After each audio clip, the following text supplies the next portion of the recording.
ఎవరు అభ్యంతరం చేయట్లేదు.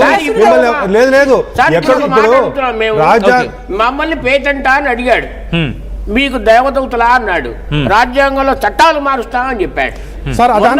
మాట్లాడుతూ ఆయన ఏదో ఆశీర్వదిస్తే దాంట్లో మంత్రోచ్చారణలో ఆయన అన్న మాటలు మీరు అందరూ విన్నారు కదా. మందుల శామ్యూల్ గారు మాట్లాడుతూ ఆ మంత్రంలో ఏముంది బూతులు తిట్టాడో నాకు అర్థం కాలేదు. కూడా అవే కదా, ఆ మంత్రాలతోటే కదా ఆశీర్వదించేది.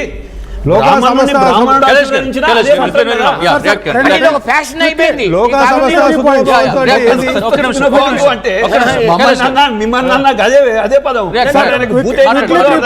Quickly 3 points. బ్రాహ్మణ అర్చకత్వం బ్రాహ్మణుల పేటెంట్ హక్కు అన్నారు. దానికి సమాధానం ఇక్కడ ఆల్రెడీ మన చర్చలో వచ్చింది. 26 కులాల వాళ్ళు అదర్ దాన్ బ్రాహ్మిన్స్ ఈ వృత్తిలో తిరుమల తిరుపతి దేవస్థానం దగ్గర నుంచి జిఆర్ స్వామి దగ్గర నుంచి చాలా మంది విద్య నేర్చుకుంటున్నారు, టెంపుల్స్ లో వచ్చారు. కాబట్టి ఆ విషయంలో ఇది బ్రాహ్మణుల హక్కు కాదు. రెండు ఆల్రెడీ వాళ్ళ విజ్ఞత ఎవరికైతే ఉందో కార్యక్రమాలు ఎవరైతే చేయగలరో అందరూ వెల్కమ్. దానికి బ్రాహ్మణులకి సంబంధించిన అన్నిటి మీద కమాండ్ వస్తే వాస్తవంగా చెప్తున్నానండి.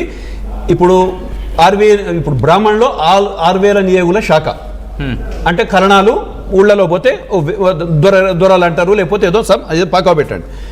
మా ఇంట్లో మా అమ్మమ్మ మాకు ఏ భగవంతుని దగ్గరికి పోవాలంటే ఆమె మడి పూర్తిగా ఇప్పేసేంత వరకు ఆమె నీళ్లు భగవంతుడికి సంబంధించింది మేము ముట్టుకోకూడదు. ఎందుకు అంటే భగవంతుడికి ఆమె సంధానమై ఉంటుంది అక్కడ. ఎప్పుడు భోజనానికి వస్తుంది ఆమె మడి మొత్తం సంబంధించింది తీసి పారేసిన తర్వాత పక్కకు పెట్టినాక అప్పుడు మాతోడు కలుస్తుంది. అట్లా నిష్టగా ఉండే బ్రాహ్మణులలో మేము కూడా నిష్టగా ఉండని వాళ్ళం మేమైతే ఉంటామో మేము కూడా వాళ్ళకి అంటరాని వాళ్ళమే. ఎందుకు అంటే వాళ్ళు వీళ్ళు కూడా రేపు అదే పద్ధతిలో భగవంతునితోటి అనుసంధానం అయిపోయి వేదాలు అన్ని నేర్చుకొని భగవంతుతో కనెక్ట్ అయితే మేము కిలోమీటర్ దూరాలు ఉండవలసిందే. అదే అదే ఇప్పుడు వేదం నేర్చుకోవడం ఉపాసకులు చక్రవర్తులు కూడా జాయిన్ అవుతున్నారు. చక్రవర్తులు గారు నమస్తే అండి. నమస్కారం అండి. చక్రవర్తులు గారు ఏంటిది అంటే ఇక్కడ వినిపించేది సమానత్వం అనే ఒక మాట వినిపిస్తోంది, పేటెంట్ అనే మాట వినిపిస్తోంది, అండ్ ఇప్పుడు దేవి ఉపాసకులుగా ఉన్నారు. ఒక్కసారి మీ రియాక్షన్ ఏంటి సార్? సార్ ఇప్పుడు జరుగుతున్నటువంటి సమస్య మీద బ్రాహ్మణులకు మన మందకృష్ణ గారు మాటలు మాట్లాడే వాక్యాలు ఫస్ట్ వారికి జాంబవంతుడు అన్నాడు, కుచేలుడు, కాలు ఎడుతుండు అవన్నీ అన్నాడు కదా. ముందు వారికి శాస్త్ర పరిజ్ఞానం లేదు వారికి ఫస్ట్. వారు ఏంటంటే ఏదో బ్రాహ్మణులు అంటే ఎవరికి శాస్త్ర పరిజ్ఞానం లేదు, నేను ఒక్కనే పరిజ్ఞానం ఉన్నవాడిని తెలుసుకోవడం చేసినాడా లేదు, వెనుక వేరే అతీతమైనటువంటి కుల విచక్షణకు సంబంధించిన శక్తులు వారిని ప్రేరేపించారు. రాముడు కావచ్చు, శ్రీకృష్ణుడు కావచ్చు, చక్రవర్తులు గారు అదే అదే అదే అలాంటప్పుడు ఆయన ఉపాసకులుగా అంటే రాముడిని కొలిచే సందర్భంలో కావచ్చు, కృష్ణుని కొలిచే సందర్భంలో కావచ్చు, మాకు కదా ఇంకెక్కువ రైట్ ఉంటుంది అనేది.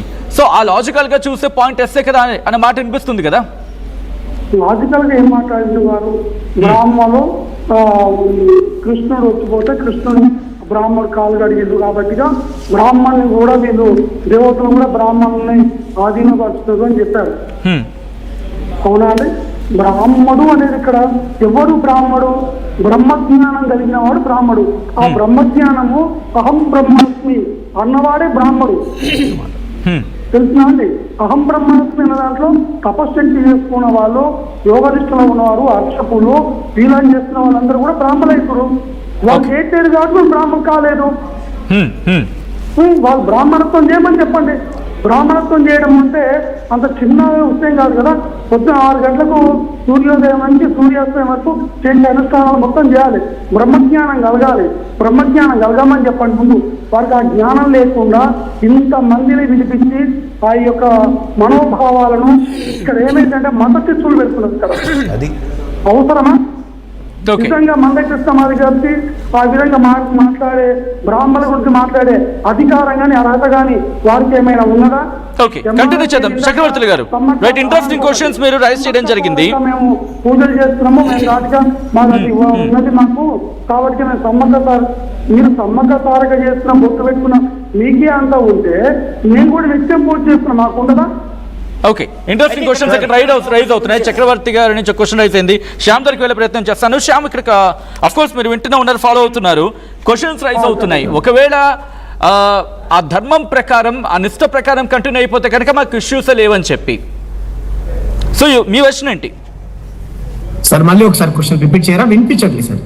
ఏం లేదు, వాళ్ళు అంటోంది ఏంటంటే కనుక ఎవరైనా ఆ నియమానుసారం కనుక ఆ నిష్టగా ఫాలో అయిపోయి ఆ మంత్రశాస్త్రాన్ని అధ్యయనం చేసి లేకపోతే దాన్ని పూర్తిగా పట్టు సాధిస్తే కనుక సిద్ధం మేము కూడా రెడీ అంటున్నారు, మేము కూడా కిలోమీటర్ దూరం వెళ్లాల్సింది అంటున్నారు. ఓకే సార్, మేము ఏమంటున్నామనంటే మీరు కూడా రెడీ అంటే గనక మాకు వచ్చినటువంటి అభ్యంతరం ఏం లేదు.